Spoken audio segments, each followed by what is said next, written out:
4 years and counting, thousands dead, millions displaced, suffering, consternation, anguish, and uncertainty still looms the air. This is the situation in the two English-speaking regions. Thousands have died, millions have been displaced. The crisis still goes on after 4 years. We're looking at that this day on the program. End the Anglophone Crisis. How is that possible, and how can this be achieved? This is the Pan-African debate. Welcome to join us this day on the program. We're glad to know that you're there watching us from wherever you are. We invite you to stay with us right through till the end of the program as we'll be discussing the way out of the Anglophone crisis. Several have been protesting, and certainly they want a way out. Millions have died, just like we've told you, and several others have been displaced, and the crisis still goes on when kids who seek just education as their basic right becomes target of a war they didn't bargain for. Then it's certainly time to end the fighting. It's time for a definite way out. It's time for someone to face the consequences. But how can this ending the Anglophone crisis be achieved? Who is to do what in bringing the crisis to an end? This is the Pan-African debate. Welcome to join us once again. And joining us live here on the program this afternoon, it's a host of panelists who shall be helping us to analyze and put forth proposed ways to ending this 4-year-old crisis in the two English-speaking regions, which recently kids have been killed in Meme Division in Kumba. And today, according to a presidential decree signed on October 28, it's National Day of Mourning. According to the decree, Saturday, 31st October 2020 is declared a day of national mourning in memory of the victims of the attack on 24th October 2020 of the Mother Francisca International Bilingual Academy complex in Kumba Fiango Division. According to the decree, the national flag shall be flown at half-mast all day long throughout the national territory. So for sure, today is a day of national mourning in remembrance of the kids who were killed recently in Kumba, 7 in their number. This is the Pan-African debate. Ways towards ending the Anglophone crisis. How or what is the way out? Welcome to join us. Before we come back to welcome our panelists who will be talking with us on the program, let's have this report which was done for us by Tetu Sharon. She did a follow-up on the recent happenings in Cameroon, particularly in the southwest region, Kumba, where 7 kids were killed, and now presents for us this report. Stay with us. It has been 4 years of misery, mourning, frustration since the socio-political crisis in the predominantly English-speaking regions of Cameroon escalated. The now tit-for-tat war, which started just with social demands from teachers and lawyers, practically opened the once peaceful nation for further infiltration of the dictators of enemies wanting to rip the country of its peace and resources. One disheartening thing about it all is the fact that the war has brought more mayhem than successes. The adage that says children and women are the most susceptible in times of war have greatly materialized in the war in Cameroon, as they have dearly paid for the socio-political flair in the northwest and southwest regions. The indiscriminate killings, the Ngabu and the Kumba massacre have awakened a peace revolution among Cameroonians of all walks of life, urging the separatist fighters and government forces to drop the guns. The Biya regime-led government has come under heavy pressure in recent times, with calls coming from the African Union Commission, the United Nations and some right groups calling on him to arrest and address the war. Though attempts to bring peace through a national dialogue organized last year in Yaoundé failed, pundits and even the masses, especially those in the restive regions, have called on President Paul Biya to organize an inclusive and constructive dialogue which will bring warring parties together to chart the way forward towards ending the crisis, which now seems to be a war on education as teachers and students have become victims. Why has the government remained silent to the unscrupulous assassination of innocent children? However, it takes both the government and the separatist fighters to bring resolve to the flare. Being too assertive and defiant would only promote further killings and economic stagnation. The October 24 tragedy in Kumba has left lots of clouds in the atmosphere, with so much uncertainty surrounding the end of the war for independence a war which lost its course ever since children and the poor masses became victims. 80% of schools have been destroyed in northwest and the southwest regions. About 3,000 people have died and approximately over 500,000 displaced. It is therefore imperative for the government and separatists to shut the war and save the land from detractors' economic decline. The people are calling for peace as Cameroon continues to bleed. The people are calling for peace. They're calling for an end to the 4-year-old Anglophone crisis. But how is this possible? Who is doing what in ending this 4-year-old crisis is what we're looking at this day on the program, the Pan-African Debate. Welcome to join us once again. And joining us here on the panel this day, we have Mr. Fabrice Lena, Secretary General of the Popular Action Party. Thanks for honoring our invitation. Thank you very much, Solus, for inviting me once more for this very educative program to tell Cameroonians in Africa what is happening in our country, to give our own contribution of what we think as an representatives of organizations, what is happening in our country. It is sad news that has been all around Cameroon throughout this week for the heinous crime that took place in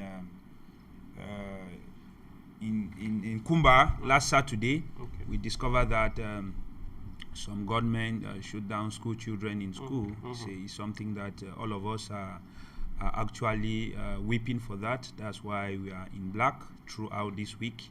It's not because today has been declared National Mourning Day, but it's because we think that it's a time that the country needs to sit down and give glory to those whose souls have departed unjustly for a war that they did not actually bargain for. Yeah.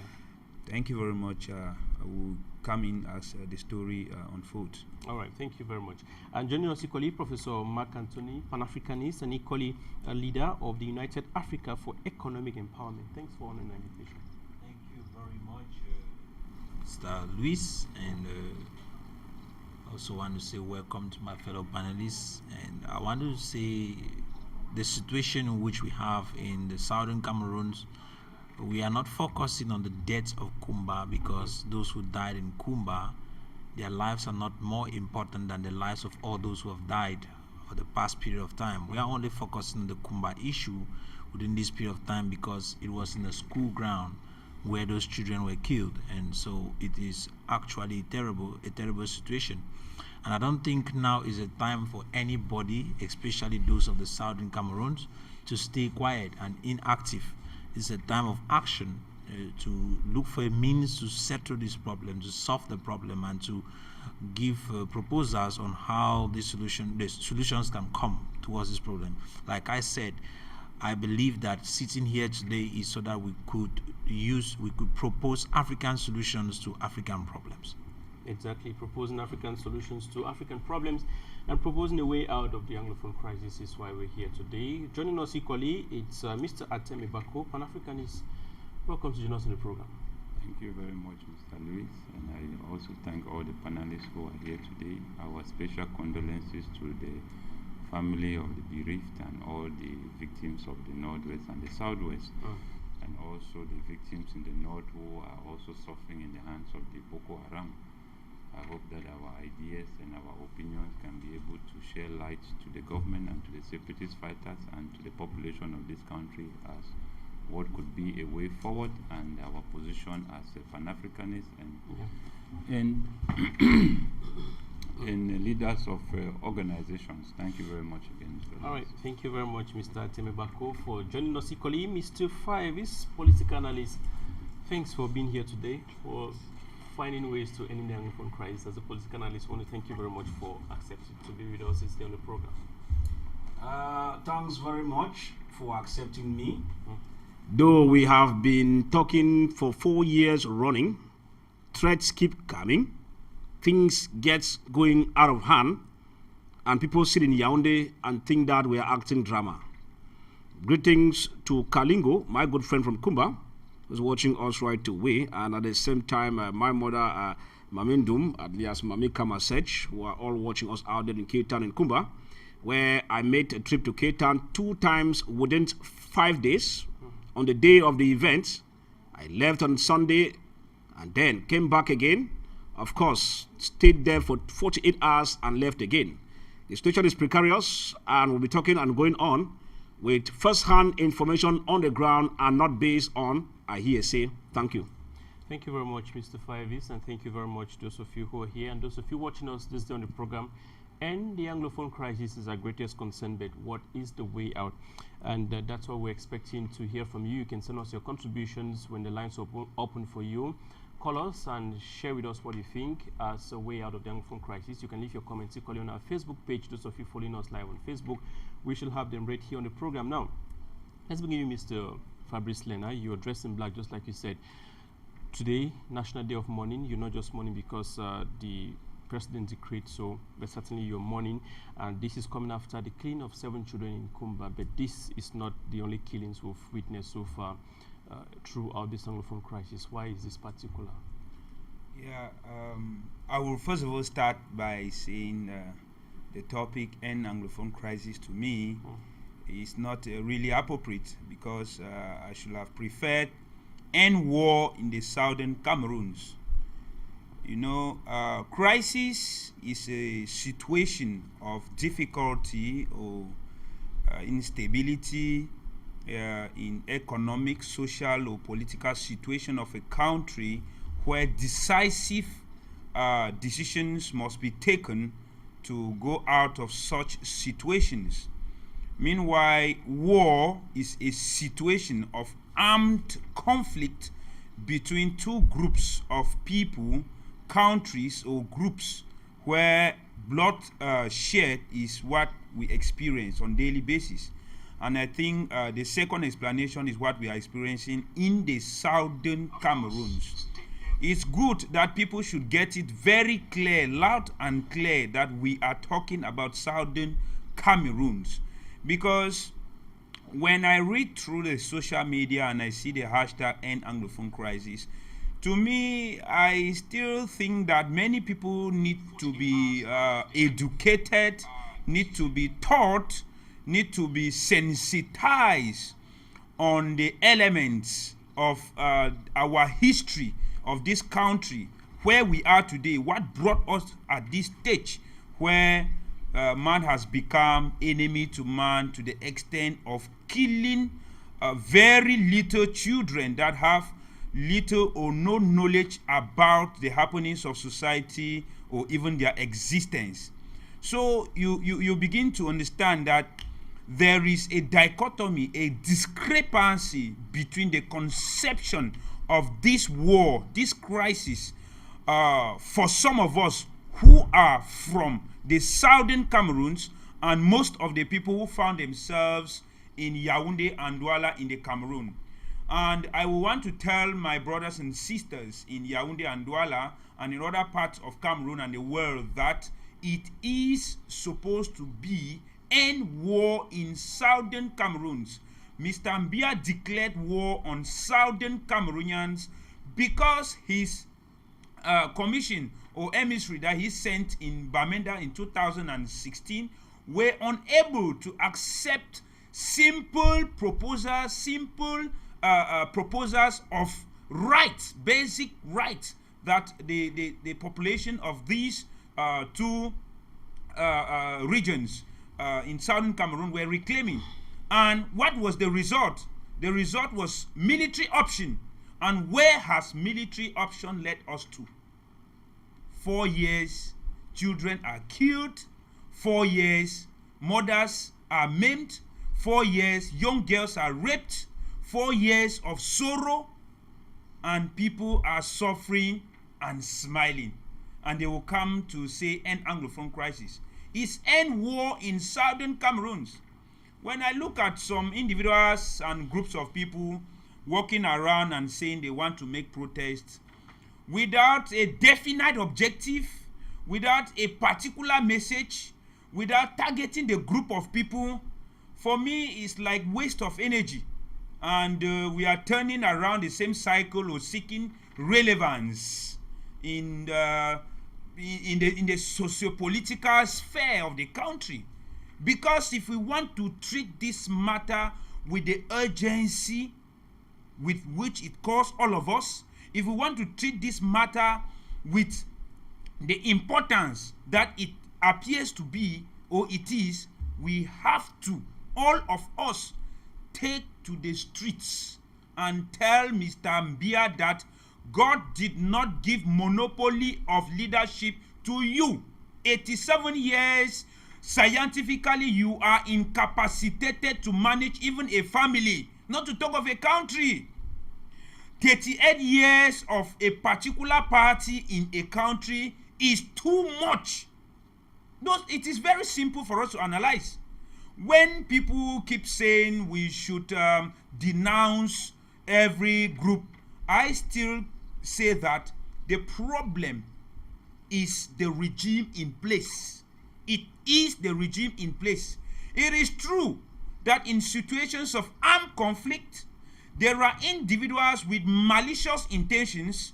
There are individuals who, by their nature, are not having that conscience of saving life. And these people are victims of the politicians that use them in order to carry out their political agendas, which include sucking of blood. That is what is happening.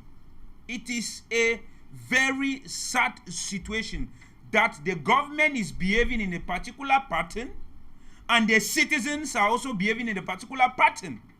Because when we want to talk, they will say, you politicians, you politicians, you politicians. Politicians give the way forward for the citizens to rise up. There has never been any politician in any country that has carried out acts as an individual. It is with the support of the population, which is the mass, that remove small of their right to give to a certain people in order to manage them. But if the population get up today, we want to march to denounce killings in Kumba. You go in front of the governor's office, stop killings. We want peace. After 1 or 2 weeks, all these things will stop, and at the end, you will still hear another massacre in the next 4 weeks, in the next 1 month, in the next days. We don't know. All right. The right proposals, actions should go to the right headquarters. That is Yaoundé. All right. Thank you very much, Mr. Fabrice Lena. You spoke as a politician, member of a political party now. Mr. McAntony, from a Pan-Africanist standpoint, the recent killings in Kumba, which comes to add to the already thousands of persons who've died as a result of the 4-year-old Anglophone crisis, how did you welcome this as a Pan-Africanist? I have a problem with the issue of a lot of deaths happening. You see, considering the fact that Africans in a time like this are supposed to be working together to unite themselves and stand together to form a community that is supposed to be strong. But we still find ourselves in a divisive situation where we are being manipulated to kill one another.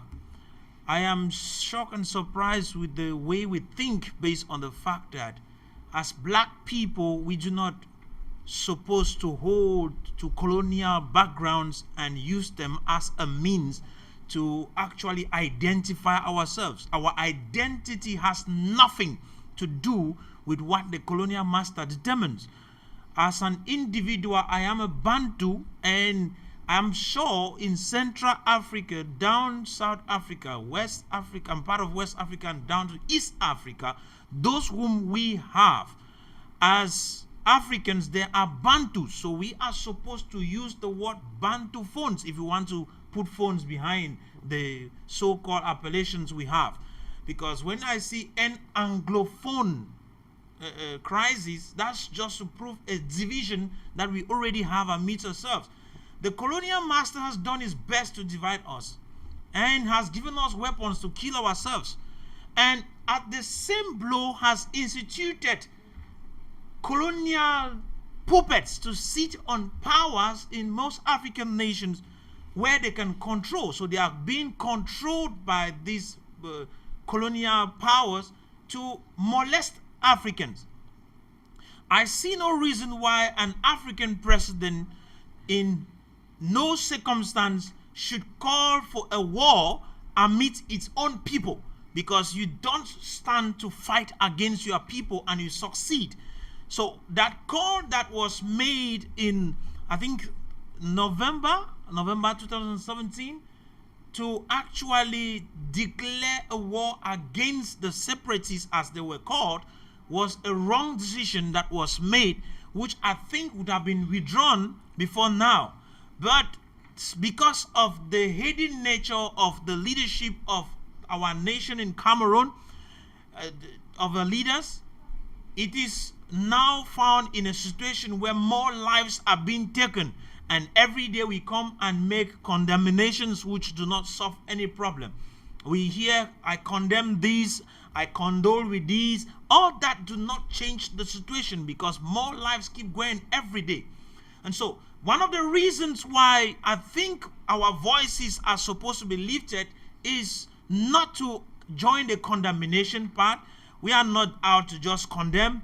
We are supposed to come out because we want to propose solutions. And I think it is time for the governments of African nations to start listening to the population, because I will be sincere to tell you, anytime the government is afraid of the people, then we can claim that there is democracy. But when the people, the citizens, are afraid of the leadership, then there is a tyranny or a dictatorship. And from what I am seeing in most of our African nations, precisely in Cameroon, as we are talking, considering a situation that happened in Kumba in Cameroon, we are talking about a situation where Cameroonians are practically afraid to air their opinions. They are afraid to speak, considering the situation, implying that there is a dictatorship that is actually in place. And so we are calling on the leadership in Cameroon to make sure that the war comes to an end, because that is what is actually happening. There is a war. I know that a lot of persons do not want to accept. And when there is war, there is actually going to be bloodshed of different kinds. And the way it will happen, I was watching a video today. That video has to do with the killing of I think one of the very first young men that was killed, Sam Sawyer. I was watching that video and I saw the barbaric method through which he was killed by our own professional soldiers. I got very, very disgusted. And I was looking at the way Florence was killed. I got really mad. And I looked at a picture of a young lady who was killed also in Moyoka last month. And I got so disturbed. So the question is, should we come here and also want to pamper the situation? No. Should we come here and join the condemnation? No. The condemnation is not the issue. We have been condemning it from the very start to now, but nothing has changed. So I think it is time for Cameroonians to rise up and start talking. Not talking, looking for solutions. That's the kind of talk I'm talking about. We should bring solutions to the problems that we are facing right now. And I'll be sincere to say this. There are a lot of people who are saying that if this crisis is going to end, then we have to call on to Europeans. We have to call on the international community. Those who are waiting for the international community, I want to tell you, you are part of the slaves that you have made yourselves slaves. We will never receive any help from the Europeans. They are the same people who created the situation in which we are today. The war we are fighting today is a war that was created back in the 1961s, when these same people, instead of giving whatsoever they were supposed to give independence to the Southern Cameroonians, they decided to give them an option of joining either Nigeria or La République du Cameroon. And so you can't be expecting them to solve the same problem. You don't go to the person who created the problem to solve it. I think now that we understand that we are brothers, it is time for us to sit together on one table, round table, and talk matters like families, members of the same family, and solve our problems rather than waiting that Europeans should come solve our problem. Right. Let me be sincere before I give the moderator the opportunity to take his. Look, I am growing in a Bantu culture. When your parents want to teach you of the strength of unity, they take a broom. When they take a broom, they remove a stick out of the broom and give you, say, try to break it. Normally, breaking it is easy. And when they turn again and give you the whole bunch to break it, they say, break it, it becomes difficult. What is that? We are simply, by that message, passing the idea that unity is stronger. When we are united, we are more strong. But when we are individualized, we become weak. So the unity of Africa in a time like this is what is needed. So trying to break and create small states is not anything I'll ever in any way support. But I want to say that we can't allow leaders who do not have the capacity to lead to keep leading. When it comes to leadership, we give leadership to those who have the capacity, who have what to give, what to take. In fact, we have that capacity, because I'm talking of a situation where in Cameroon we are being led by old men who do not have a vision for us. They don't have a vision. I'm not seeing any vision. So we need that the government of Cameroon should start thinking on how to bring in those who have what it takes to lead in order to solve the problem that we are facing right now. All right. Thank you very much, Professor Mark Anthony. Now let me get you, Mr. Atem Ebako. There's been a lot of blame game going on since the start of this Anglophone crisis, but now the people are determined on wanting an end to this crisis. What do you think is the way forward? How can this be achieved? Is there any role you think the people should play vis-a-vis the role of the government? What do you think should be done? Mr. Lewis, this has been a very complex and difficult situation which Cameroon is facing today. Adding to the twin pandemic we already have in Cameroon. You look here, like Professor was rightly saying, it's way back even before the 1960s, and I've always been saying that for Cameroon or Cameroonians to be able to forge their way forward to a life of sovereignty and to a place of self-determination, they should be able to review the policies in 1960 and 1961. You see, like he said, this was in 1884 when they laid the foundation of Africa's destructive future, that as long as Africa still identifies themselves by that identity which was given to them by this colonial system, Africa will never know peace, and that is why we are here today talking about the Anglophones and the Francophones. You see, like the essence of the conference in Berlin in 106 years or 7 years ago was specifically to unite the Western nations and to resolve their internal conflicts so that they can absolutely have grab over the lands of Africa. And that was where they went further to begin to divide Africa as each man pleases, without the consent or any representative of the African Union at that level. And this is where we are today, that at this level we are reduced to 1961 or 1960, because that is where many Cameroonians today begin to describe where their problem started. That's not where their problem started.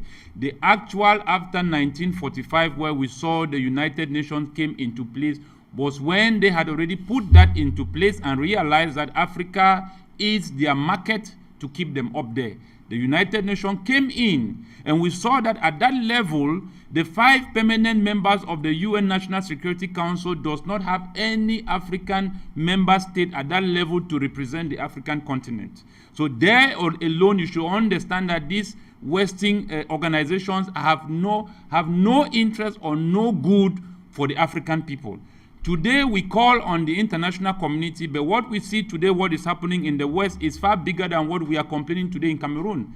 They are entering into the next hit of the coronavirus, which we have thousands and hundreds of people that die within few days, within a day, and within hours. So Western nations right now are facing a very severe heat where they themselves are unable to manage that.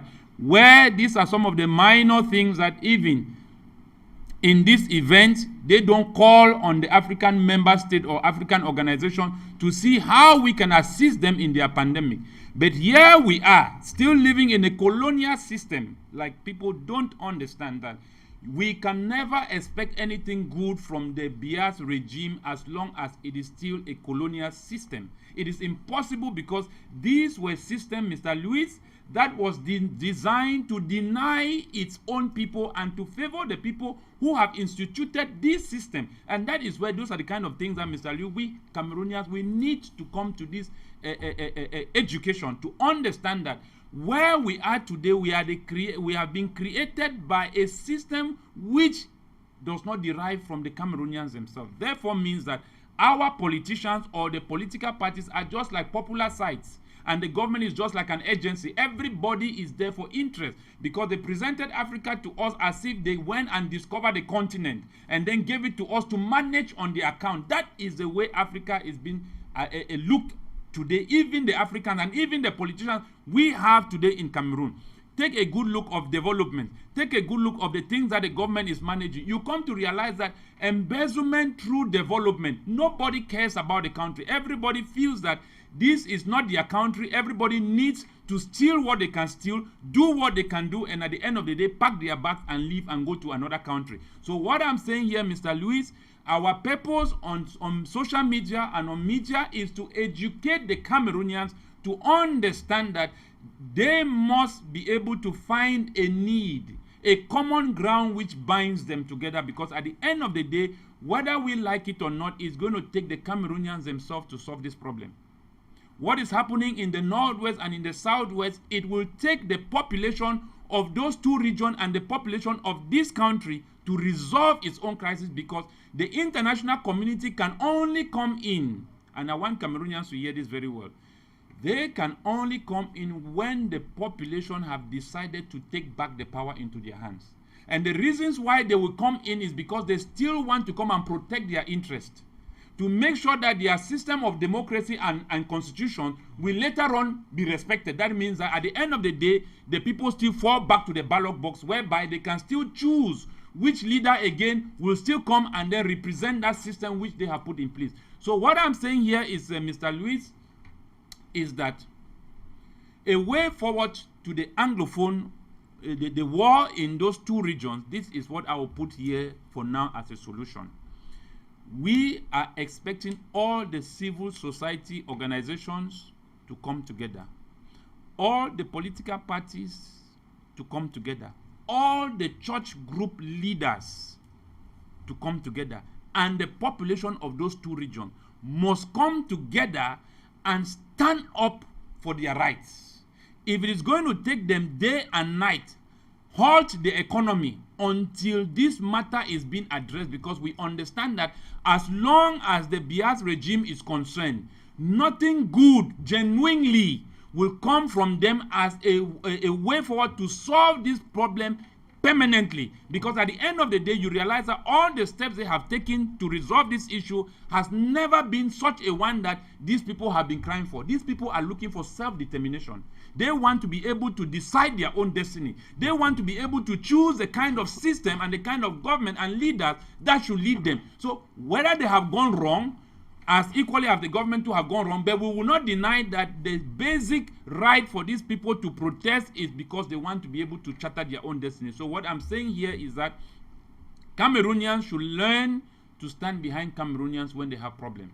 We understand that the centralized system of all the French colonies endorses power to the government and make the government become the largest employer, whereby it is hard to get majority of people standing with you. Okay. But what I'm saying here is that Cameroonians must understand that Cameroon does not own its sovereignty.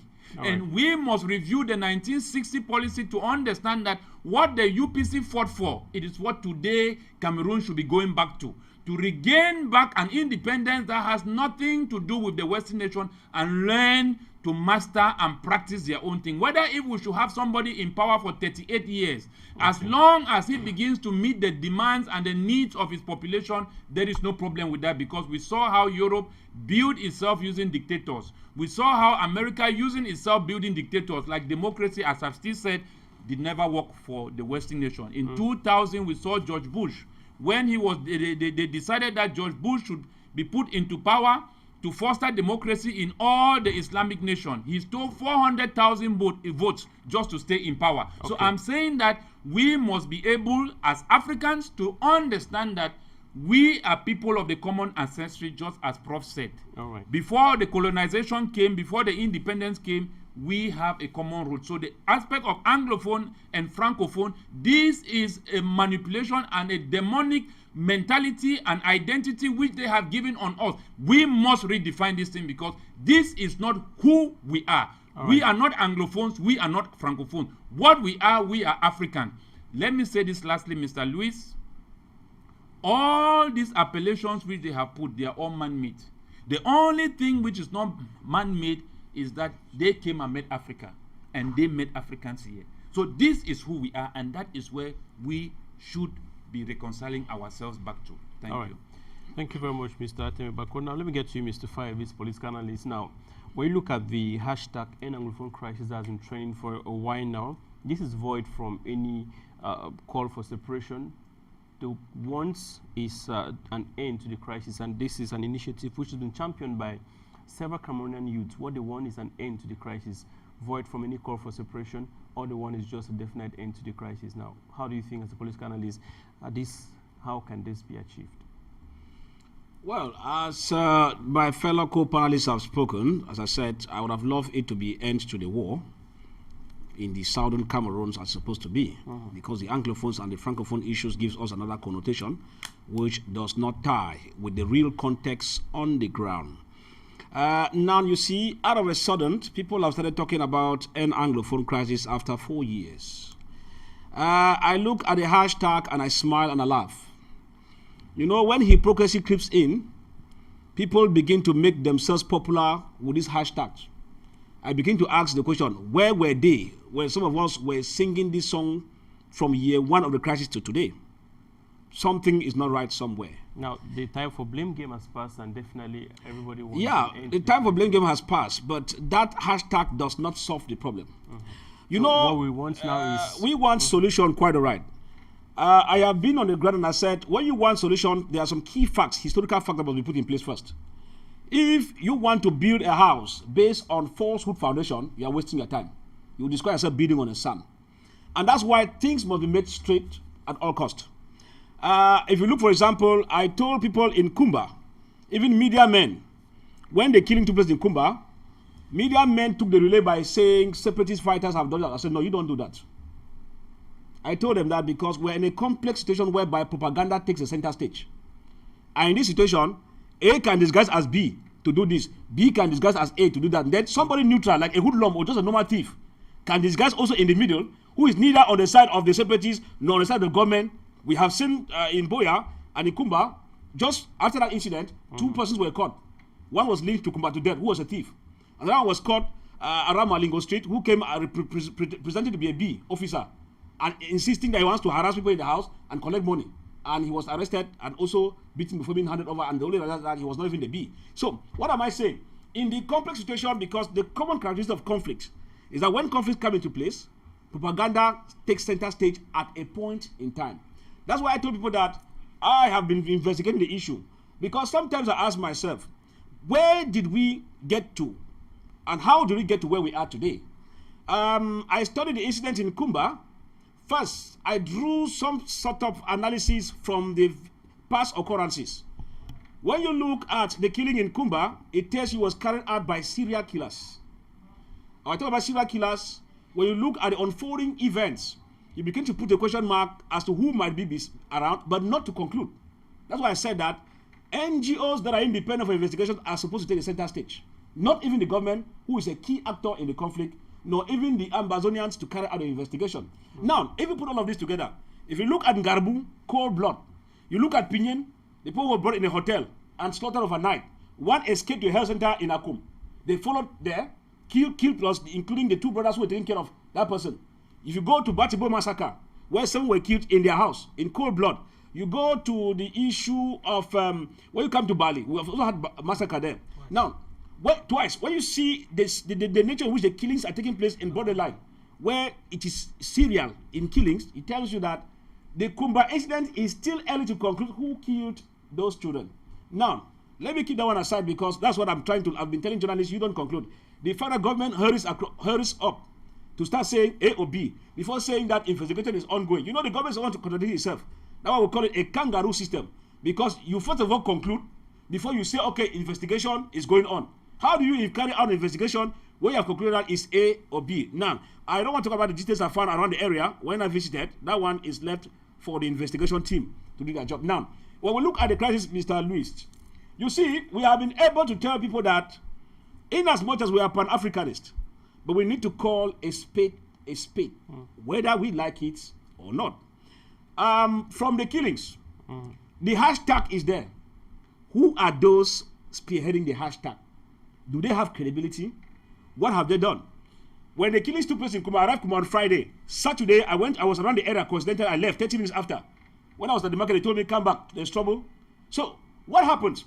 With the hashtag, who are those putting up the hashtag in the first place? Now, these are youths who are championing this call for an end to the crisis because definitely they themselves are tired of the killings. I am still coming, my brother. When you say youth, who are the youths? Let me tell you this story because some of us don't want to call the spade a spade. Hashtag started in Kumba. When the killing took place, the incumbent city mayor and a host of CPDM mayors and CPDM members were alongside with local visitors took to the streets. It was announced in church on Sunday where I was worshiping in Kumba. 1 o'clock, come out, we'll start a town green, we'll go around to say no to the war, no to what is End Anglophone Crisis, and no to the violence. Who were those masterminding? CPDM officials. What is the question? Since war started 4 years ago, is it today they knew that end to the Anglophone crisis? 2, in Boya, when the Minister of Women's Affairs Empowerment took her own station in Yaoundé, the Women's Affairs delegation in Boya took another relay and they went to the governor's office. Who were those at the forefront? People who matter in the system and who have been quiet and supporting the regime. So what are you proposing or suggesting? What I am proposing is that we will not listen to any hashtag any longer. You want the end to the war, you should march to A2D. A2D is the problem of this problem. So if you cannot go to A2D, if you like, carry on million marches in Grebenduka. Carry them in Furawa. As you went to the governor's office and the governor told you in the southwest, you people are the ones hiding the cemetery, you know them. So what am I saying? Any move we put now, Mr. Luis, the regime needs to go on vacation. Yaoundé, A2D needs to go on leave. My panelist just said that, we have to put the issues to be handled around us. With my political analysis on the ground, the issue is above A2D to handle. I am not advocating for international organizations to come, but I know Africans, ex-presidents, presidents like John Akufo in Ghana, South Africa, and others could mediate for it to come. If anybody deceives you that Yaoundé can solve this problem, it's a waste of time because I see them. If you look at their arrogance, how do you get to Kumba? For you came to carry out to see things for yourself, and you cannot go to the scene of action. Ministers from Yaoundé did not go to the scene of action. It did not go. I was there in Cape Town, Kumba, and I begin to ask myself, Luis, when the Basilica Notre Dame was on fire in France, before 6 hours, head of state was sending condolences to Macron for the Basilica being on fire. In Kumba, just like in Ngarbu, just like in Pinyen, where is the president of Cameroon? Paul Biya. I have not seen him. And I said earlier that those ministers who are camouflaging, in a normal circumstance, if you hear this kind of disaster in France, Macron will fly within 40 minutes to be there. If it's in Ghana, Akufo will fly there. In South Africa, presidents will move there. My question now is... We're talking of a zone that is, it's not safe. No, Mr. Luis. When you create an unsafe environment, you must go there. Of course. Because you created a scenario. If the government acted in time, when the teachers and lawyers were demanding what they were demanding, whichever way we are today, do you know that if the Minister of the Television can be there, head of state can be there? Of course. Because his security will even be 10 times more than that of the Minister of the Administration. How do you explain to me, Africans, listen, this government in Yaoundé is not serious. All the those government in this African continent must go. We've actually gone past the time of blame games. No, we have gone back. We must point that they should take their responsibility into their hands. At this point in time now, what do you think should be done? What I think should be done is that they should go on leave. I say leave of no return. Because you cannot tell me that Children are killed, and they belong to education family. The ministers cannot go to Air Force Base 101 in Yaoundé, van, to pick up the next available flight from a helicopter, which will be 40 minutes, and they are in Kumba. You cannot tell me they cannot call the security forces to mobilize people to welcome them there and give them security. And they come 4 or 5 days after. It means that they are not serious. And when they arrive on the scene, you are not going to the place. You are not going to the point of action. You come and rigmarole around Kumba City Council, take your first vehicle and move back out of the town. It is a sham. I don't want to go into the statement. Luis, what do we do to end Anglophone, what they call the Anglophone crisis, as they call it? The only thing they need to do is that, one, if they want to stay there in Yaoundé, because for me is that they should go on leave. Permanent leave, not even to return. But if for benefit of doubt, they want to pretend that they can try. This killing of these children plus what we call Bawanki, 24 hours after, houses burned and people killed. Now, what they need to do to stop the Anglophone crisis is, first, they should begin to be truthful. I was in Kumba when a hoodlum in Fiango was killed called Wonke, and the official said it is a commander in the Amber forces who was one of those who, you can get it. I went to the ground and the statement was not correct, was not true. So, Yaoundé and the people that govern this country must begin to speak the truth. Point number one, you want to stop the Anglophone crisis. Point number two, there must be an unconditional ceasefire. Yaoundé, hear me very well, though. Don't ring my wrong. When we say ceasefire, it means that you must agree with the key partners who are in the war. Who are the key partners? The secessionists or the Amber fighters and the government are the main actors. Anybody who's coming around is only coming as a second fiddle or a third party into the conflict. Now, when you call a ceasefire, because, Luis, in conflict resolution, when you realize that a country is taking 1 year, a country that promises that we will neutralize them, we shall neutralize them. 4 years is on running. You are neutralizing and they are not getting finished. It means that you should know that you can no longer, you can move over the next 10 years.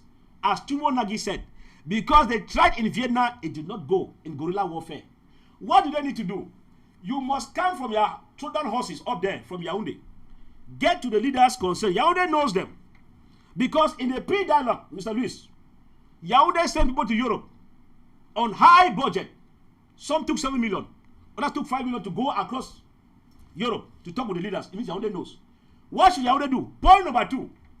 Go to these leaders, talk with them, and tell them, please, can we agree on a ceasefire? They will agree on a ceasefire. Point number three. Take what we call unconditional release of those who are detained. Point number four. I am talking on ethics of conflict resolution. And in conflict resolutions, you don't take shortcut.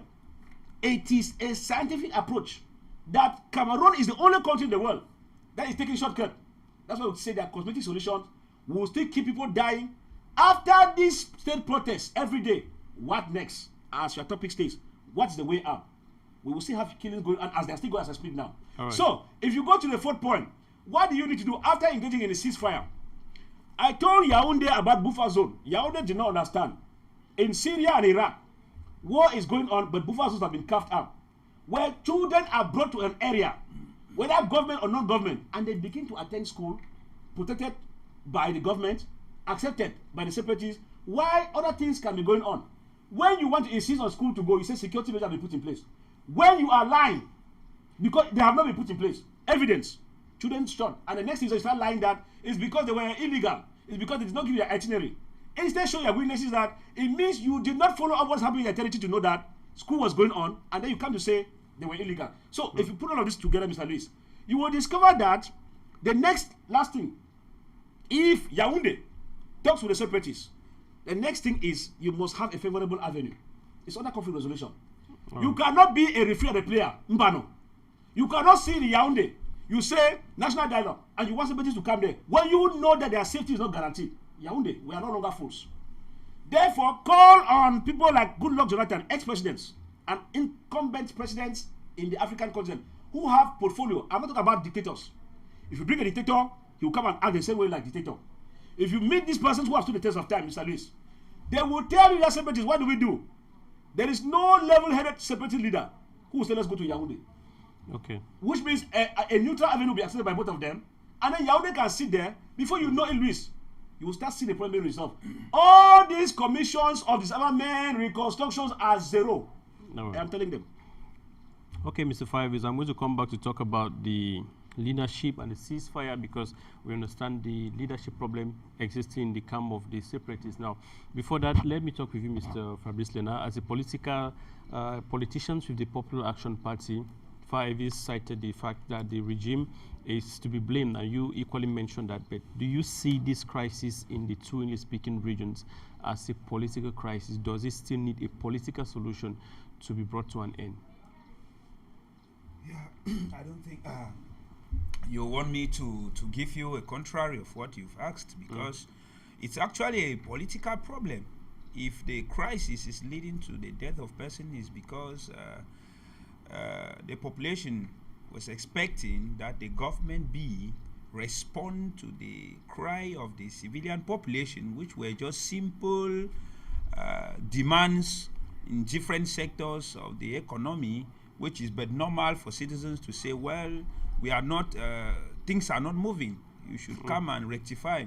So it is a political problem that requires political solution. And if, like my brother said, Yaoundé authorities, masterminded by the president himself, thinks that they will solve the problem using another method strategy, which is that they are ipso-ipti manipulation methods, it's not going to work, because what Yaoundé knows is manipulation, corruption, and how to deceive people. They are never very sincere. And I would like to let my fellow Cameroonians know that there is no way Anglophone crisis is going to end with the regime in power. This is something that is very scientific, very clear. It is good for us to be very sincere in this, because when you look at how events have been unfolding since 2017, you discover that Yaoundé is manifesting insincere actions, one after the other, right up to these Kumba killings. Now, I'm not expecting that when something happens in Bamenda Oboya, they should be sending a minister like Atanganji there. Because that's the number one minister that the population there do not want. How do you send somebody that provokes the people? How do you send somebody that provokes the people and you expect to use that person to solve problem? Because each time that the Minister of Territorial Administration has gone to Northwest or Southwest, it has been escalation of violence after he leaves. The situation gets more tense after he leaves. The reaction of Cameroonians in the social media is that of disgust, disapproval, dissatisfaction. And this is exactly what we are living. They went to Kumba and come back. Read the comments of Cameroonians in the social media. Listen to what Cameroonians are saying. It's like a mock republic. It's a mockery, not only to Cameroon, but also to the international community. So you find out that these guys, at this extent, with the number of people that have gone down so far, they are not yet ready for any negotiations. They are not yet. And I'm happy with my fellow brothers from the Southern Cameroons, because I think that we are living 100 years ahead of them in terms of managing our internal affairs as Africans, irrespective of the factions, irrespective of the differences that is existing among the different Southern Cameroon groups. I'm talking of the Unionists, I'm talking of the Federalists, I'm talking of the Separatists and the Confederalists. Irrespective of the divergence, they have succeeded to come out with an initiative which is Coalition for Dialogue and Negotiations. Our party is playing national politics in Cameroon, Popular Action Party. We were invited to speak, to give our opinion. If we are able to convince the population of Southern Cameroon that federation with the people of La République du Cameroon is the solution to this crisis, so that the killings can stop, let's go ahead and give this strategy and provide the solution as fast as possible. As well, other people, the separatists, too, come with their own argument. If they think that based on the experiences we've had so far for the past 59 years in this union, we are unable to go again with these people for whatsoever reason, let's go our separate ways. And the union, they should bring the argument. This is what the government should do with itself. Not a war of an organized state using taxpayers' income to fight the taxpayers, kill them, arrogantly explained the killings to them, and come to say that the state have monopoly of violence. That is outright inconceivable of a government in the 21st century. It makes me feel so dissatisfied with my own country as an African country. And therefore, we are telling the authorities in Yaoundé that you do not have monopoly of administration. For me, I am not going to propose a solution that is to discuss with the Yaoundé regime. First, when this crisis was at its early stage in 2018, when the commissions were sent in Bamenda and Boya, these were the very persons who called Anglophones dogs. These were the people who said that they cannot discuss with terrorists. These were the people who said Anglophone crisis do not exist. These were the people who said 2 quips of sugar. These were the people who said that we are going to crush them. These were the people who say all these lots of things. They are the very people that they are recycling in the different commissions. They are the very people they are recycling in the different ministries. They are the very people they are sending for missions. Mr. Louis, my fellow co-panelists and Cameroonians, I don't understand how the person who tortures you comes again to tell you that in a very arrogant manner. That is the manner in which the actions are carried out are so with full of pride. It's as if they are not wrong in any way. At this point in time, I was expecting that the Ministry of Communication, spokesperson of the government, come out with a communique of apology. Apology. At the beginning of this crisis, we said that Anglophones were this. We are sorry. It has proven not to be the case. At the beginning of this crisis, some people insulted that we know that in administration, some people may go out of the normal lines and rules, but we understand. We want that people should understand. We share, we are grieved. None of these kind of apology had ever been presented to Cameroonians in any of these circumstances of killings. Rather, we hear justifications of why government should keep repressing, why government should keep fighting, why government should keep eliminating. I want to ask if the Cameroon government have a database of those who are terrorists, or those they call terrorists, or those they call separatist fighters, or those they call the Amber Boys. Do they have a database? Do they have any identification? Do they have a clear distinction of how armed activities are being transacted in the Northwest and Southwest? They don't. All right. So they are speaking out of speculation, out of propaganda, out of manipulation scheme, out of assimilation scheme, out of subjecting citizens to underdevelopment, poverty, and misery in their own country. You discover that the government of Yaoundé is not ready to solve the crisis. Cameroonian people, this is now to Cameroonian people. Cameroonian people, you need to take your responsibilities. End Anglophone crisis is a vague statement. Yaoundé authorities and regime are happy with it because it has nothing to do with their power that they want to conserve ad infinitum. Now, you're speaking on the standpoint of a politician. Let's come back to you after this call. Welcome to the program. Good afternoon. You're live on Afrique Media. Good afternoon to the panelists there in the studio. I greet my brother Fabrice. I greet everybody, Professor Mark, and all the Southern Cameroonians. Yes, talking about this Anglophone problem. this war that we are facing today. Yes, when the genesis of this crisis started, they've been talking to the regime and they don't want to listen. And more to that, the worst thing is that they don't want to go back to 1961, because 1961 is where we'll start from there and get where the root cause of the problem is coming. You remember the NCNC struggle that they wanted to restore the federal system that was existing. So they have tried. The government of Cameroon is trying to block them until now it has reached the level of secession. So if they don't want to go back to the root cause of this problem, there will be no solution.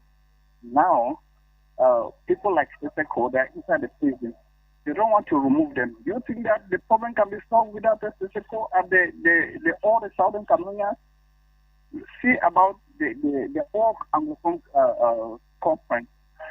They refuse that Anglophones will not have one mind to do things for themselves. They have used money to try to convince the others Anglophone heads so that they should not come as one to see how they come as Anglophone to solve their problem. They only want to divide the Anglophone. They come to the Southwest. They talk how the Southwest now is. The Northwest is a problem. They come to Southwest, and that's why they are just knocking their heads so that they should not be one. But I'm telling you, we are Southern Cameroonians, and we must put our heads together to see how we should work in one mind, so that we should help the government, because this is a dialogue between the government of Cameroon and the Southern Cameroonians. It's not a Cameroon problem. It's a Southern Cameroon problem, because if this problem was a Cameroon problem, as they are saying, like when this crisis started, the order every march and tell the government of Cameroon that this war must stop, that this is our brothers. We are one. We cannot see our people dying and we are keeping quiet. Now when they are talking of National Day of Mourning, everybody now will come. When they will not march, see how the crisis ended. So what I'm saying is that we should try as Anglophone to try to be in one mind, so that we should engage ourselves in the real dialogue, because the government of Cameroon must open to the dialogue, so that we should end this war that Southern Cameroonians are facing, because we have lost so many Southern Cameroonians, so that we don't want to lose them again. And so I want to thank you and thank all my brothers. Thank you very much. Thanks for your opinion from Boya. We open the lines right away to receive your opinions and your contributions to our topic today on the program, End Anglophone Crisis. How can this be achieved? Is our greatest concern this day. That's what we're deliberating on this day on the program. Meanwhile, leave your comments on Facebook. We shall have them read here according to your comments. Senior Fayabo Stephen, you said the president has sent his representative to Kumba already. That's your text message, or that's your comments on our Facebook page. Now, we still have another call online. Welcome to the program. Good afternoon.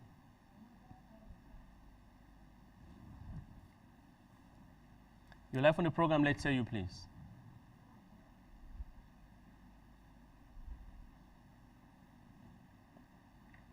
Yes, I want to say my contribution goes like this.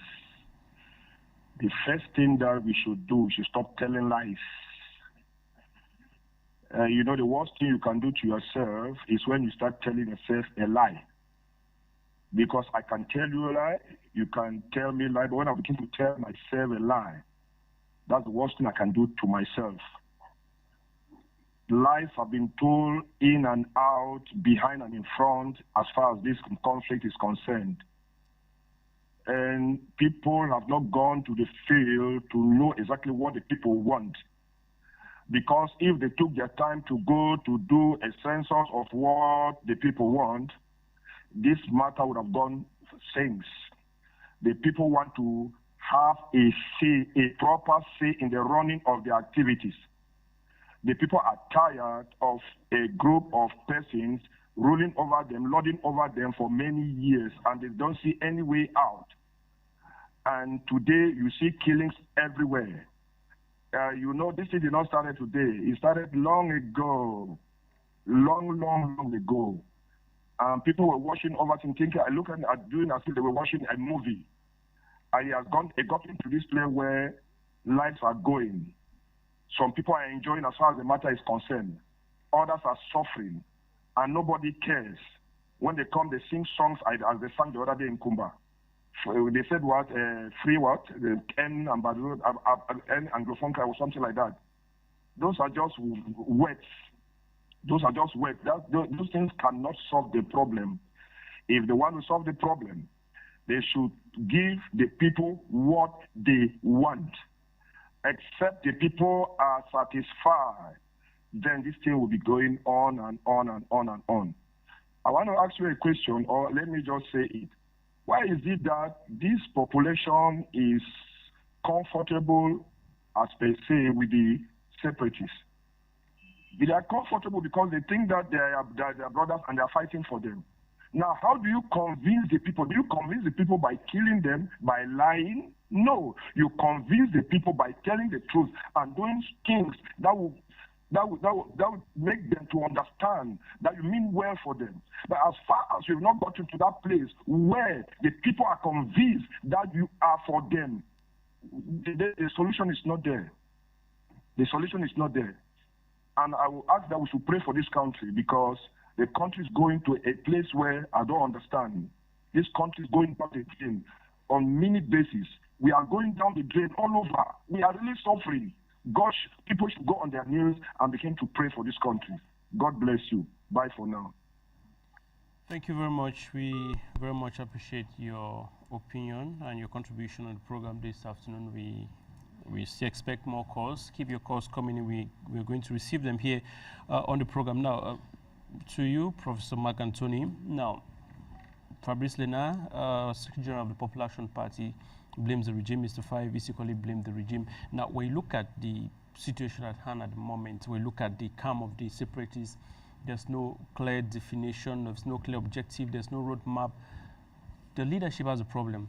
When you turn at this point in time with Cameroonians seeking for an end to the crisis because they think it's a kind of senseless and people are dying without being accounted for. Now, do you see a political solution ending this crisis? Does it mean the regime has to change? Is it a problem of a change of regime? Or maybe do you see it in the point of an ideology? The problem actually started like a social problem. But it was politicized, and so now it is a fully political problem. And I want to say this, that I believe that it can be solved through a political means as well. By change of regime, or from what Mr. Fabrice Lena was saying? It could still be the change of regime, as well as this particular government could still solve it. Why? I will tell you this. Human beings have a way of acting where at times they operate as if they are under control. They are being remote controlled. When they come to their senses, they get to act. You see, if we want to look and truly solve this problem, we can't solve it from a position of we can't solve it by just looking at it and saying that, okay, this is a problem, let's solve it. That's not the kind of way to solve it. I want to remind us that if this problem is going to be solved, we can't forget our history. We know very well, like I said earlier, using the colonial position, that Cameroon is a creation of Europeans. It is not an African creation. Anglophones is a creation of Europeans. It's not a Cameroon creation. When we go back to the past, we realize that in 1884 to 85, February 85 of that same year, of that same century, I would say The Europeans took their own self, sat on a table and divided Africa, tagged them with names, without the opinion of the African people. When these people sat on that table, they took that decision because of what they saw in Africa. What were they seeing? They had seen the riches of the African people.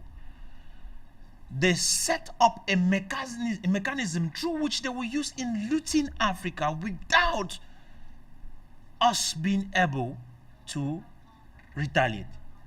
And that is actually where the problem we are having is coming from. The division that came and taking tribes that maybe could not work together and linking them together. But yes, when they did that, they formed what we call the Cameroon with K, that the Germans were having control over. And after we know the war, for those of us who have done the history. All right, now before I come back to you, let's have this caller, Professor Mark Anthony. You're live on the program. Good afternoon. Welcome to Views on the to Pan-African Debate. Good afternoon. Yeah, let's hear you, please.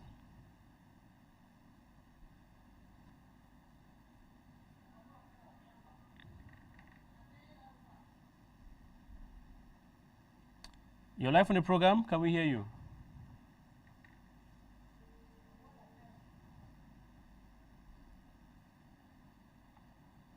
I want to extend my greetings strongly to Mr. Fai Elvis, whom I'm a very big fan of.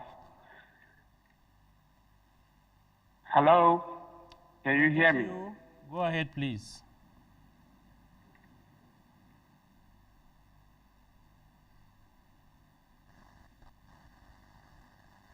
Please go ahead. We can hear you. You're live on the program, the Pan-African Debate.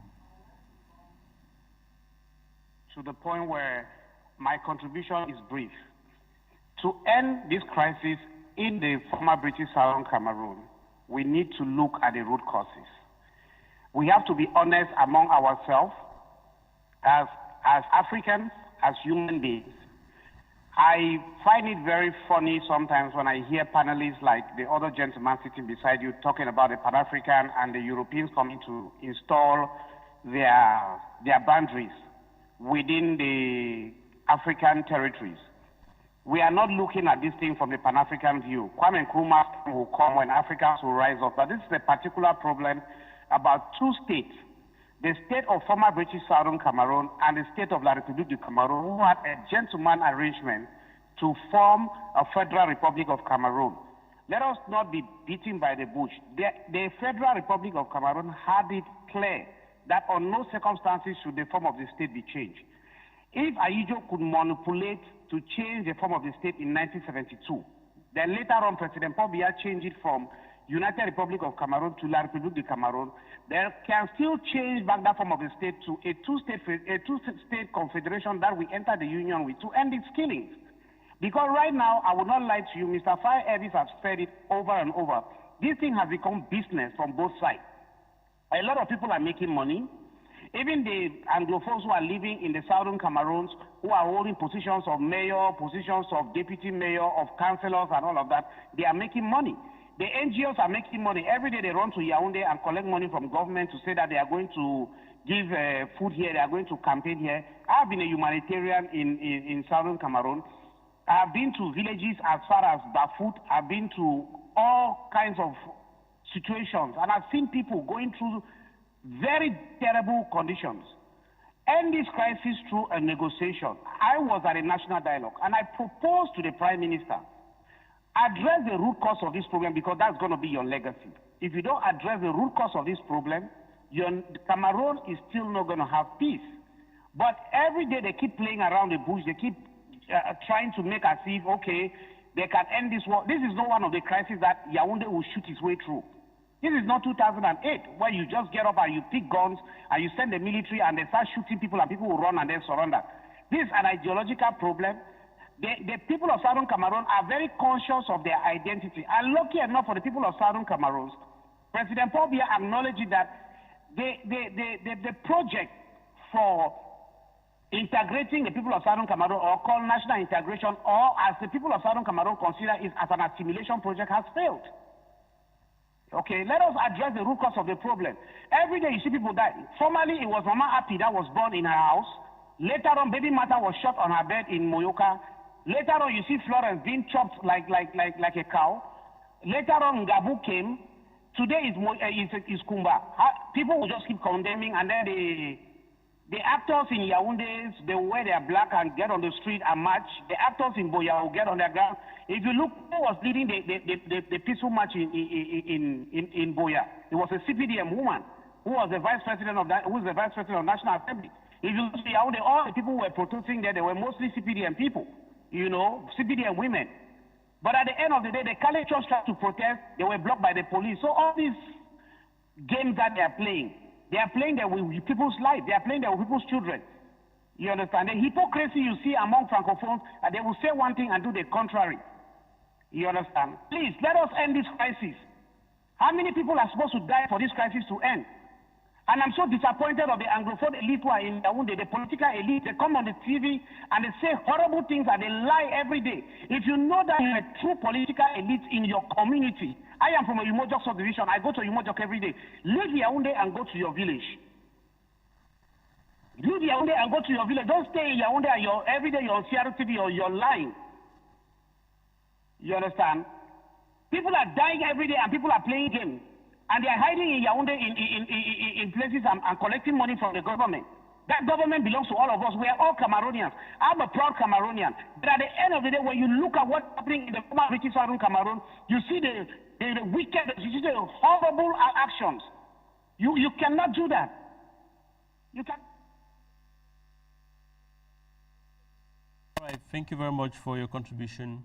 We lost your call, and we're definitely going to stay online again to get this other caller. Welcome to the program. You're live on the Pan-African debate. Welcome to the program.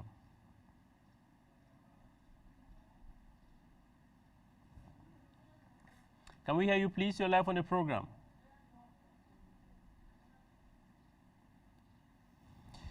All right, we definitely will come back to you. Yes, good afternoon, Mr. Luis. You're live on the program. Can we hear you, please?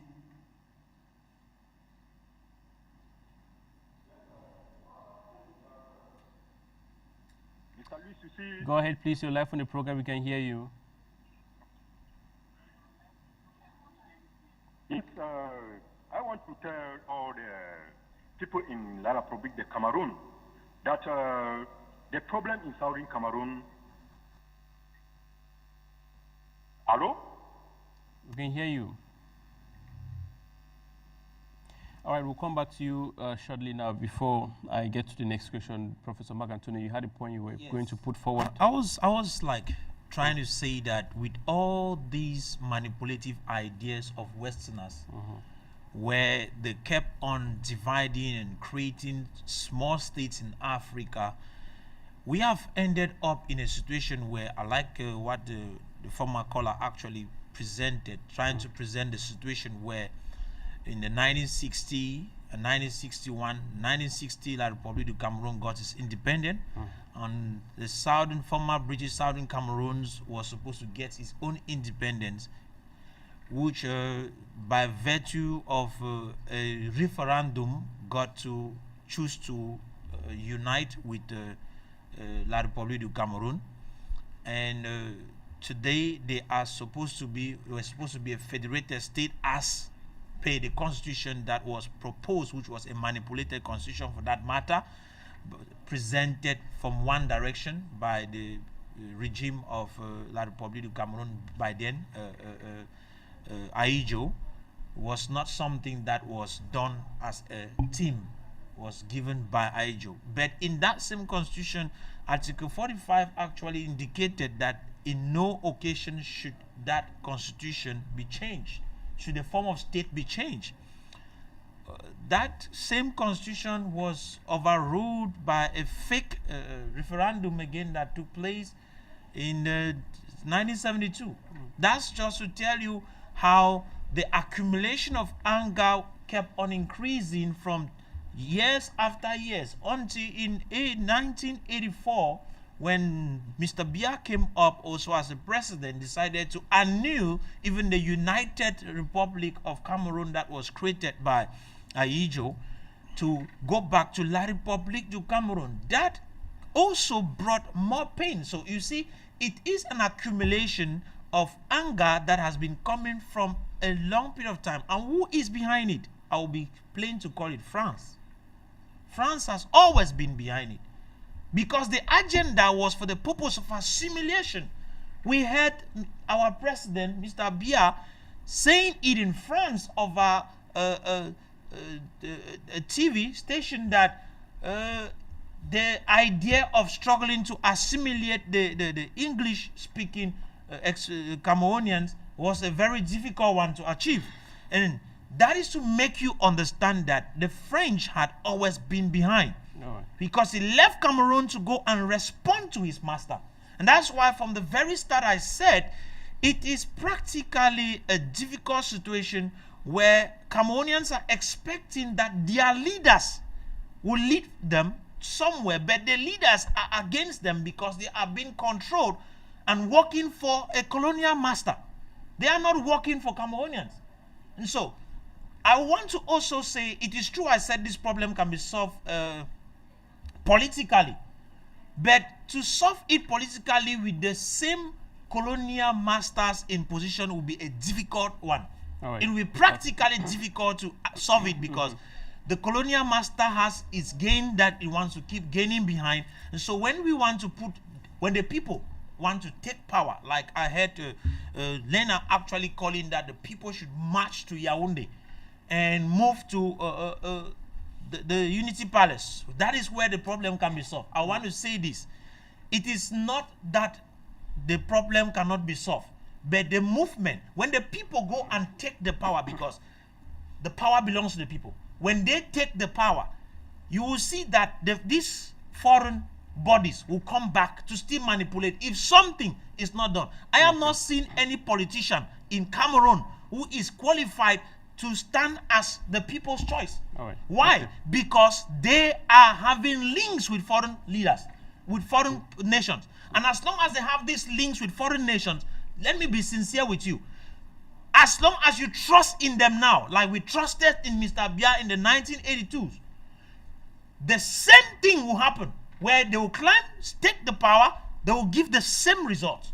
So that is why to end it, I will say, if we have to solve our problems, then we must first of all cut away from France, cut away from Britain, cut away from every foreign power. Once we cut ourselves away from that, I am certain that amidst us, there are individuals who are willing to see that this nation emerges and become a great nation, who are willing to see that Africa becomes the place that we all are dreaming. So we would talk and talk, blame one another, put it on this person, but that will not solve the problem. I'll come back to you, Professor Makatuni. Now, before I get to you, Mr. Atem Abakod, now let me get this opinion from you, Mr. Five. Is one of the callers just rightly said that the Anglophone crisis. Before I come back to that question, let's have the opinion of this call online. Welcome to the program. You're live on Afrique Media.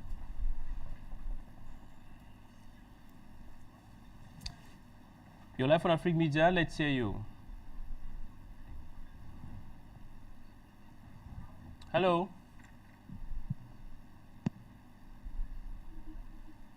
Yes, I wanted to participate and to give a contribution regarding what my brothers are saying on stage right now. I think the problem, if we realize the problem cannot be solved by international, let's not even count on the international bodies, because they have shown to us that they don't care.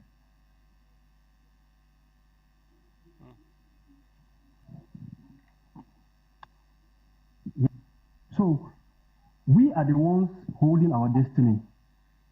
I am very happy because a brother said earlier there that the guys are so arrogant, and that is even the problem with the government in this country. I don't know if they have I don't know the game they have behind this stuff. If they want to sell their arms and they want to use the people to sell their arms and kill us, let them sell their arms. They have every means to traffic the arms without us even knowing. Because all these things we are saying that the Anglophone problem is that we should go and sit down and dialogue. That is not the problem. If this government wants this problem to be solved, they are going to solve this problem. That is the reason why I'm saying that we have our destiny in hands. The first thing is that we are government, let them go. Let them go. We don't need them again. We don't need them. Okay, fine. We have a president. Where is our president for more than how many months now? Where is he? Where is our president? He cannot even make a speech on those kids. He has children. And he's seeing other children die and he cannot say anything. Please, my brothers, I beg of you, let's not sit there and say that let's go and let us ask them to go. That is the first thing that we should do. Let them go. I bet you if this government decides to go on leave, I am telling you this problem is going to be solved automatically. I am not asking anybody. That is what is the problem. If this government calls today and says, "Whoa, we are resigning," my brothers and sisters, listen, this problem is going to be solved without us even sitting on the table talking to people. That is the problem in this country, this government. If constitution could be changed after Ahijo, a military constitution can still be changed right now. The problem is that we can change that constitution now.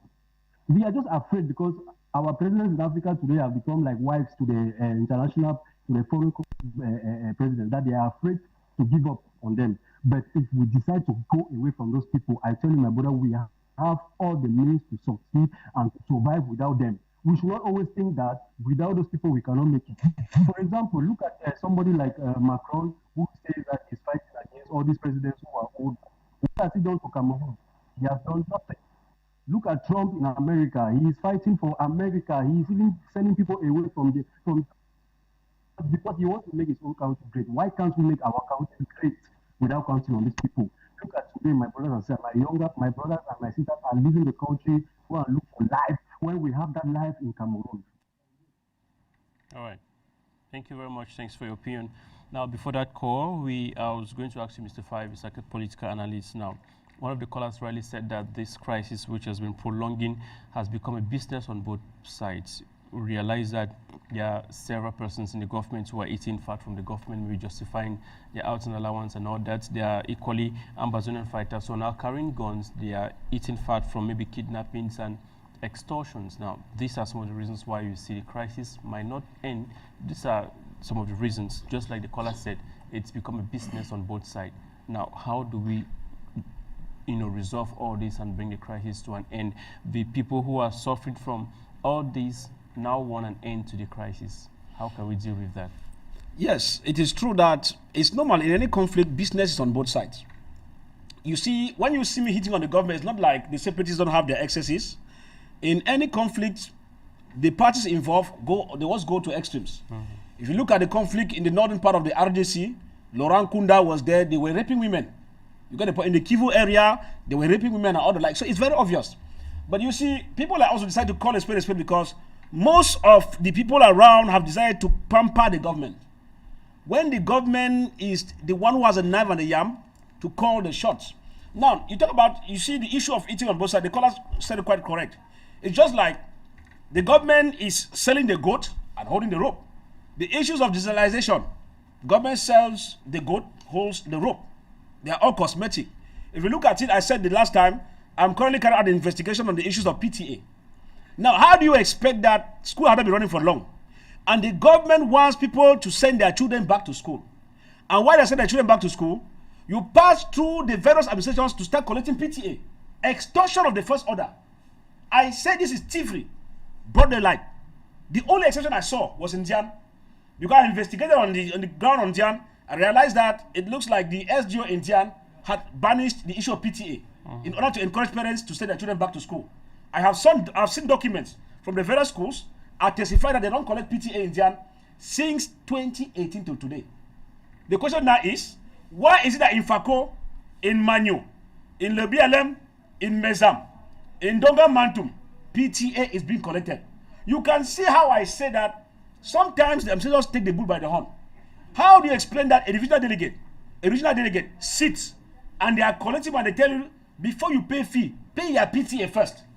20,000 francs, 19,500 francs, like the case I investigated in Fako division. I went to Meme division, they're also collecting PTA there. And the divisional delegate was trying to give me some excuses why they collect PTA, and yet you want them to go to school. When they are coming from impoverished areas, some of them have been sent out of their homes, houses burnt. You can see the thing. So, what I'm saying here is that, Luis, It is business. Do you know that I spoke with a handful of uniform officers? There are many who pray that they should be sent to Boya, Kumba, Limbe, Chico, but it's bad news when they hear they're going to Lebialem. Why is it so?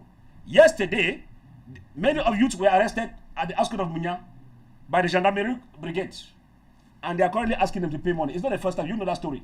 When they go to Munya, it's not a money-making business. It means that these kind of uniform officers in Boya, Limbe, Mutengene, Chico, Bamenda will know how to go to an end. So how do you think this crisis will be resolved with all this? It can only be resolved if people decide, if the Yaoundé regime decides that we want negotiation now. Negotiation, that's the problem now. Good. Let me come back to the point And of now, if Yaoundé does not want negotiation, the leaders in the separatist camp. Now there's a problem with this leadership. Some think Seseko Ayog is illegitimate. Mr. Luis, I have answered this thing several times here. The issue of division in the separatist camp is not an excuse for a kangaroo government not to engage into genuine dialogue. Now, there was a recent engagement of trying to negotiate with Seseko Ayog Tabe, but the other camp, said Seseko Ayog Tabe is illegitimate. It's the same government who even Mr. Luis, that they were. Let me tell you something you don't understand. Yaoundé regime has the policy of divide and rule. It's in all French-speaking African countries. They come in between and they divide people and they start saying that no, we cannot. They know the leaders. Luis, in Southern Sudan, when the first peace talk took place in RDC, before coming back to Juba, the armed conflicts, the groups are divided to more than 28. And the 28 factions were called to order. If Yaoundé wants this conflict to be brought to an end, even if because as they delay, the factions increase. That's the tendency of conflict resolution. As you delay, they metamorphosize. Those that Ayuk Tabe could control, he no longer controls now. Okay. And so what Yaoundé could do is that if you have 30 factions, don't give me an excuse that you don't know that because of faction you cannot talk to them. Call the 30 factions on the ground and each have a say. Okay. That is the solution. Right. If not, Yaoundé is playing a ping-pong game. And as I said, we must copy from Njan Division. Njan Division is not correcting PTA. Njan Division is moving seemingly towards normalcy. If people are serious, I think the administrative authorities will do that and you see things return to normalcy. We are no longer in a ping-pong game. But Luis, why I ran up? As the conflict is coming to an end, whether you were a governor, whether you were a GO, whether you were a commissioner, there's what is called a backup tribunal that's set up after every conflict. People who think they are untouchable will be brought to book. Don't be watching. All right, Mr. Fabrice, thank you very much. Now, we still expect your calls. Let's have this certainly last call online. Hello, welcome to the program. Let's hear you. You're live on the program. Can we hear you? Please go ahead with your contribution. Giving me the opportunity to express myself. How can we stop this crisis? You see, firstly, the government has to stop threatening people. I saw a video where the governor was asking the people in Kumbadak, you know the people who killed. He asked them, and then he wants them to say what they don't know. Let's say the truth. The government now is trying to say that it's the Amber Boys who kill people. I will say something, let's say the truth. They always tell us lies. Because like in Gadbu, they say nothing. But at last, they said it was the soil that killed people. In Kumba now, they are already accusing like the Amber Boys. I would like them to always stop saying that. They should do and tell us exactly what went on in Kumba. Who killed in Kumba? Because in the social media we hear so many things that I cannot say because I'm not the one to say that. So firstly, the government has to take his responsibility. They have to stop threatening people. Secondly, I always say that the president knows the Anglophone problem. Dr. Njoma also know that. The chief of the Chief Mokene know that, and the king of Bambun. These four people know the English problem. They are the one to give the solution. They know where the problem started. It's not today. In for we were kids, there was Mongo Betty who wrote like a novel who was saying that be careful. There's an English problem on the soil. I hope most of the people understand what I'm saying. So what they have to do, the government has to release everybody who is in jail for this problem, and then put everybody together. They are not the one to say we are the one. No, there must be a dialogue where the government is not the judge and how they call it, the judge, and at the same time the accuser. The English people has to unite and say who are. All right, thank you very much for your contribution. Now, let me get you, Mr. Ateme, back home. Cameroonians who are suffering from the fallout of this crisis want an end to the crisis, but those who are eating fat from the crisis don't want it to end. How do you think at this point in time this crisis should be resolved to put an end to the suffering, the hardship, and the agony that those who are in these two regions are going through? Louis, I would say that a good examples of what we should do or what we can do, or the solutions which are presented before us as what options we could decide to implement. A good example would be Mali. Of lately, we saw what took place in Mali. Another good example will still be Belarus. We are seeing what is happening today in Belarus. And at one point, we saw that the international community decided to start laying sanctions on the government only because it has seen that power is getting back into the hands of those to whom it belongs to. You look again at Nigeria, you realize that there was something different there because the population themselves were able to stand up for a change. And until we begin to understand that the government is not the administration or Mr. Biya, the government is the people. And until the people begin to come together and decide to take back the power into their hands from those to whom they have given that responsibility to manage. What I said was, what my preoccupation is the fact that there are some separatists who are eating fat from this crisis who doesn't want it to end. Now, how do we deal with all this? These are people who are on the opposite camp, but then they don't want the crisis to end. The government, on its part, to have some certain individuals who are eating fat from the crisis who doesn't want the crisis to end. How do we deal with all this? What is the approach you think should be taken at this point in time? Those who are suffering from it have created a hashtag End Anglophone Crisis. Now, what do you think should be a way out? It is exactly to where I was driving to, and it's exactly what I've been explaining, because it sounds very complicated when two parties got a common interest and at the same time are against the neck of each other and they are killing each other. And the same both parties do not want the conflict to come to an end. But you come to ask yourself, who are the people in the middle? The people in the middle are the people who make up the majority, and not the people who are holding arms.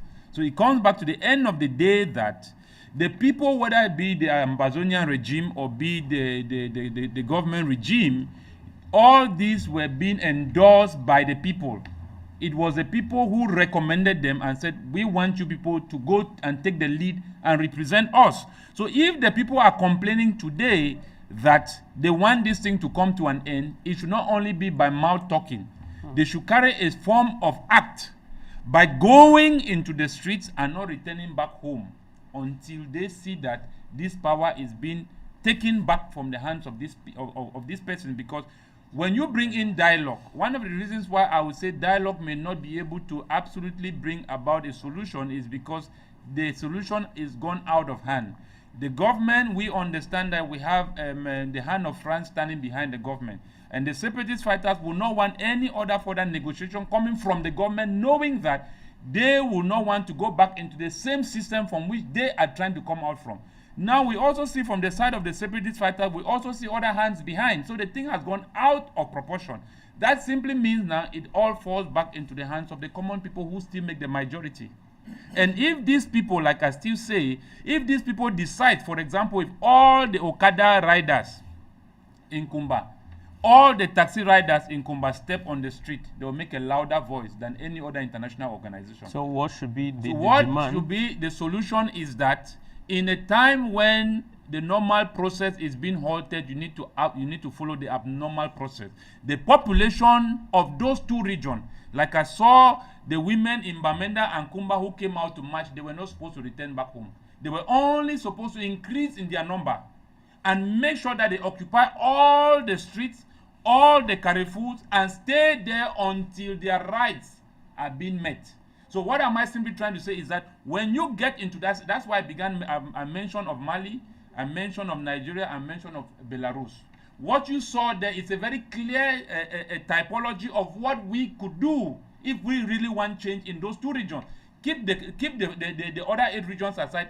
If the people of those 2 Anglophone regions really want change to come, they can do that. Okay. Because the power is in the hands of the common people. All right. That is the way I look at it, and that should be the way forward when 2 parties have refused to seek for dialogue, when 2 parties have refused to come to a consensus, because at this point, even if we talk of federation, those boys will not drop down arms. So let us face reality. What they want a separate state. What they want independence. They don't want anything to do with the French regime only because of that colonial system, which I say is a system which denies its own people. Therefore means that the population of those 2 regions must take to themselves, women, old women, children, brothers, fathers, uncles, go to the street and take back this power. All because right. no military will be able.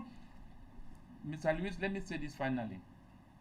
You see, in a country like Belarus, we understand that the military is heavily fortified, but yet the population has persisted until we know that at the end the government must drop down.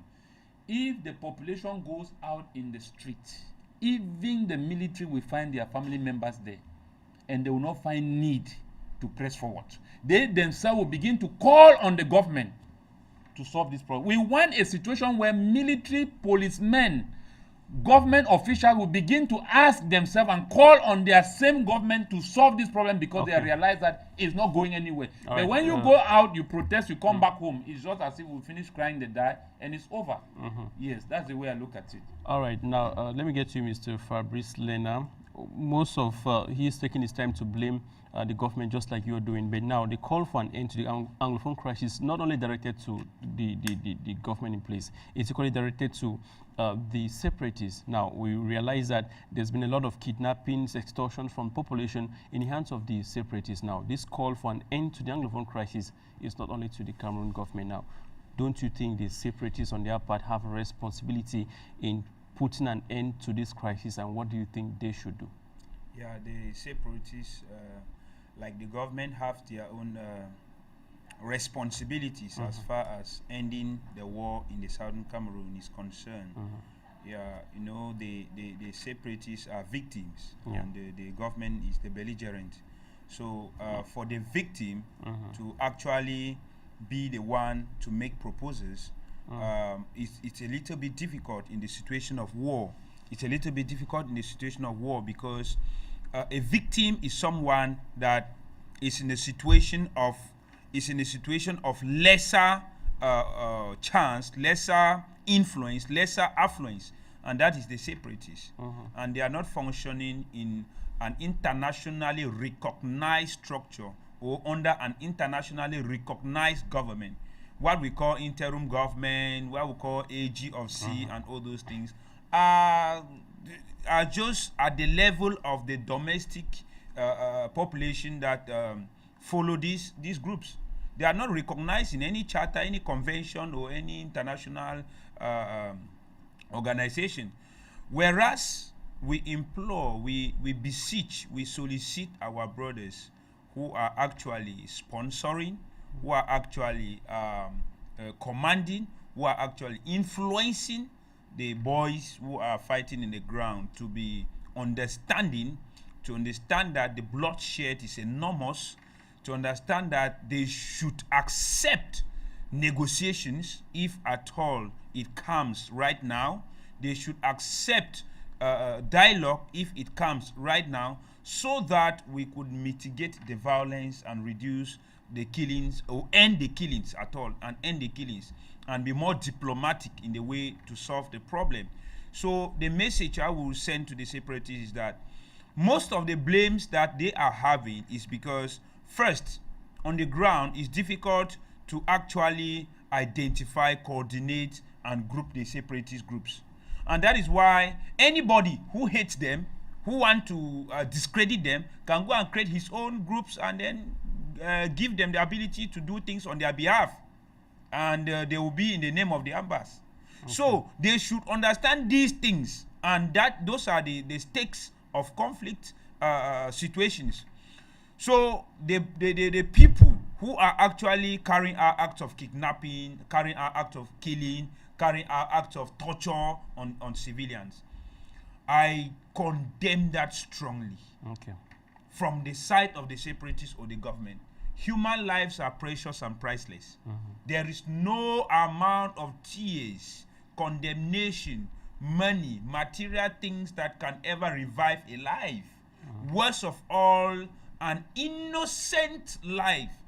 Because anybody below the age of 18, which is not recognized by law to be able to take decision on its own, are actually people that are dependent.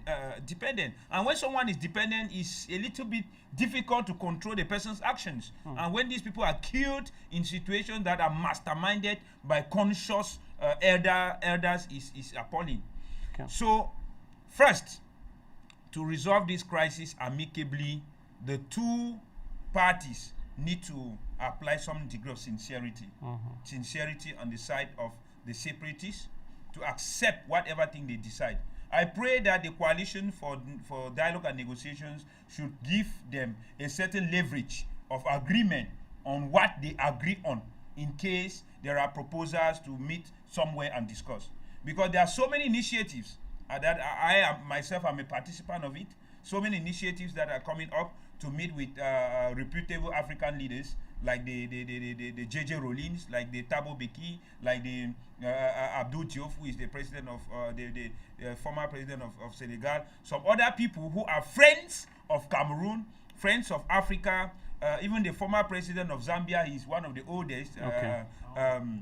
President Kenneth Kaunda. They are there. Those are people who could help us with the mediation process. We could use their country for the mediation process. Actually, now it's still possible for that to take place. It's still possible. My only why I am so angry with the Yaoundé government is how they are not showing sincerity and how they are not so concerned about the dying citizens. Right. That is what I'm so concerned about. However, if I believe so much that if today the government of Cameroon sends a hand of sincere dialogue and negotiations, the separatist leaders will take, because they are not happy about the dying of their people every day. All right, thank you very much, Mr. Fabrice Lena. Now, Mr. Fa, before I get to you, Mr. Fa, it's Professor Mark Anthony. Now, this is Saturday declared as a National Day of Mourning. Many are concerned with the fact that it's on an ordinary, or it's on a Saturday on a weekend. And do you see anything wrong with that? And possibly your last word to the fact that we're looking at the way out of the Anglophone crisis. Do you see anything wrong with Saturday being a National Day of Mourning? And possibly your last word, we're looking at way out. That makes it not really impactful, being that, considering the fact that it's a Saturday where practically it's almost a public holiday.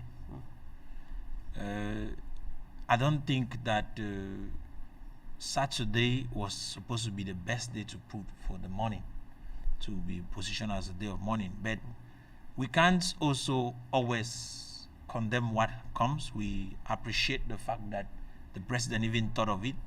Okay. Why do I say so? Because the Ngabo situation happened and there was nothing like this. And I think more persons died in Ngabo, and kids that were even younger than the ones that died in the school in Ngabo, where we did not hear any national mourning. So we, in one way or the other, want to appreciate the fact that the President of the Republic of Cameroon actually gave that decree that today should be kept aside for the mourning of those persons. But some of us, we have been mourning since last Saturday when the situation happened.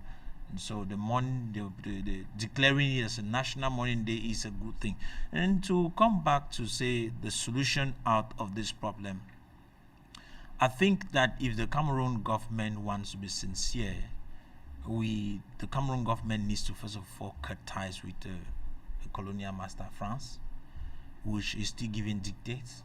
Now, how things should be run. if the separatists have to understand that this, maybe possibly the problem that is occurring in Cameroon is coming from as an influence from outside, don't you think they should now begin to settle this cause and maybe lay down their arms? You see, one of the things, you cannot be fighting outside France and fighting. One of the things I'll also tell you is that even the separatist body, the separatists themselves are influenced by Europeans.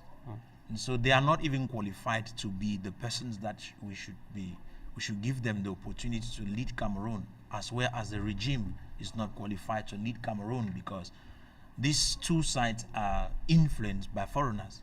And that is why, as an individual, I'm calling forth for a Pan-African political party to be set up, which will run African situations and Cameroon situations. Okay. You see, we look at a situation where people who want to lead us are hungry, and they're actually depending on foreigner to not only loot their own people, but loot themselves. You see, that's the error.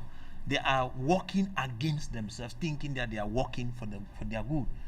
When you amass a little bit of wealth and you sell out your nation and your people, at the end of the day, history records you as a bad individual, because a lot of them do not think of the historic part of it. Okay. They're only thinking of now.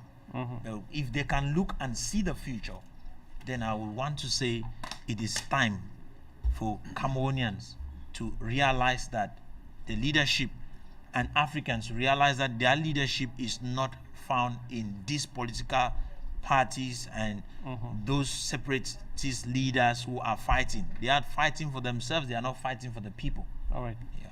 Thank you very much, Professor Mark Anthony. Mr. Five is possibly your last word, and do you see anything wrong with today being a National Day of Mourning, being a Saturday? National Day of Mourning to me is no event. If I even see people say, there's nothing we're thanking. There's no thanks we are giving here. Lives that are lost, and then with the pronouncement of National Day of Mourning, with no major step taken to stop the killing, is no event. Let me not deceive Yaoundé. And we are not here to pamper the regime. No. Because if we start saying the National Day of Mourning, we should thank the head of state, it is nothing to be thankful. So what I'm saying now is that when you talk about the killings now, you should be directing it to the both parties, because both parties are guilty of killing. So that is what I'm saying, that when you talk about National Day of Mourning, I am concerned to see the war comes to an end finished. All this declaration, how do you sit and the head of state declares the National Day of Mourning and nothing is changing? You know how many more people will be killed or have been killed?